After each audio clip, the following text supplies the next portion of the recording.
Do you now believe in God? Now, I don't need to believe. I know.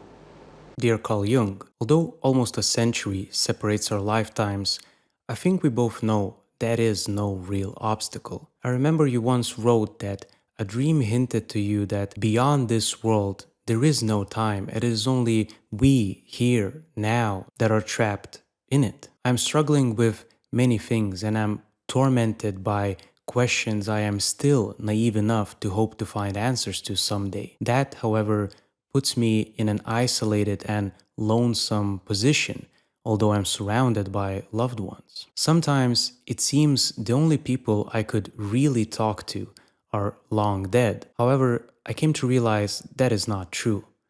You, Dr. Jung, are alive through all of us that read you, are interested in you, and even through those that will only come to find your work, if we are disregarding the limits of time as we seem to be doing here now. Today we have a peculiar invention called the internet, a medium through which I hope to reach those people and, in an odd way, you. To say that your book, Memories, Dreams, Reflections, among others, changed my life would be a lie.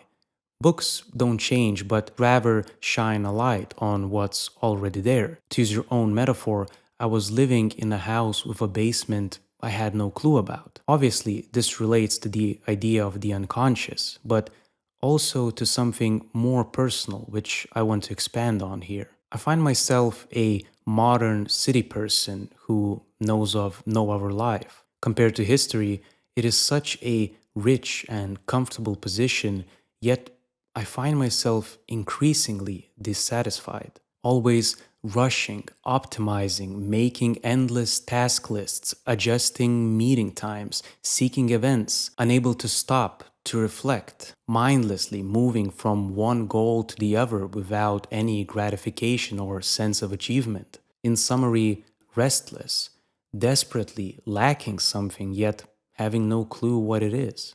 Your books revealed to me that perhaps this lifestyle is an illusion, and the guilt I mentioned before is a gatekeeper that stops my escape. After all, what ungrateful buffoon would throw their oat milk latte away? A brave one, I think, which I am not yet. However, the more I ingrain myself into culture, the more I long to escape it.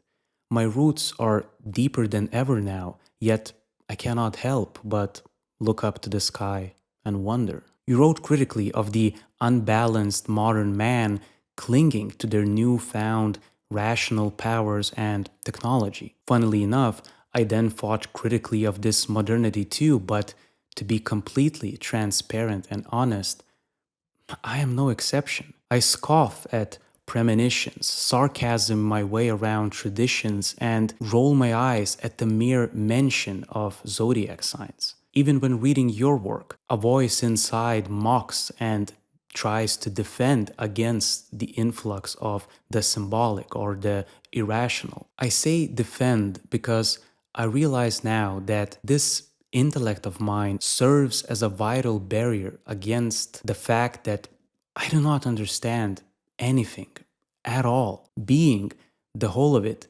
simply is too much to bear, too much to take in unfiltered. So I compartmentalize, ignore what is not convenient, and pretend to know the rest. Your work poked a hole through this defense and served as a window to escape this skepticism and the bliss of arrogant ignorance. You showed me that life is as much inwards as outwards. In a strange way, you justified my natural way of being, more of observation than participation. Your personality theory, more than any that is out there, finally put to words parts of me that I couldn't understand before. Yet, at the same time, you revealed the trap, the illusion of personality and what lies beyond the facade of it. I hope I can speak for many that you served and continue to serve as a modern shaman, guiding many of us to the core of our souls and existence. As for the world today,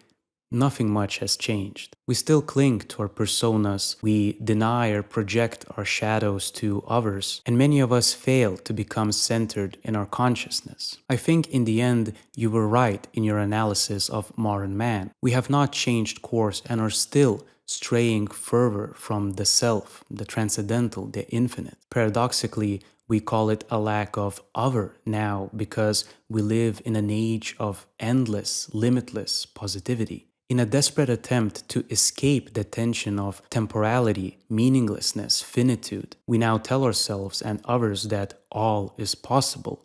Everything is up to you. You wrote that in the absence of love, power takes over.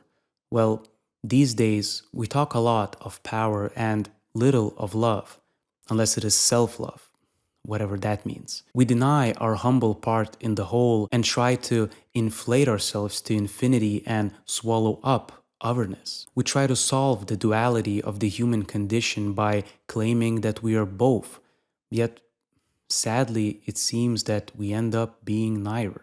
I write all this not in a gloomy tone of despair, although it may sound like it. Rather, I'm drawing a square around the circle as has always been done. Chaos is the only constant, and I do not know how to contend with it other than to simply embrace it. I like to imagine that if you were alive today and were asked how to deal with increasing rain, you would smilingly answer that one should simply buy an umbrella on Amazon. After all, if it does not solve anything, the return policy is great. Sincerely yours, Augustus.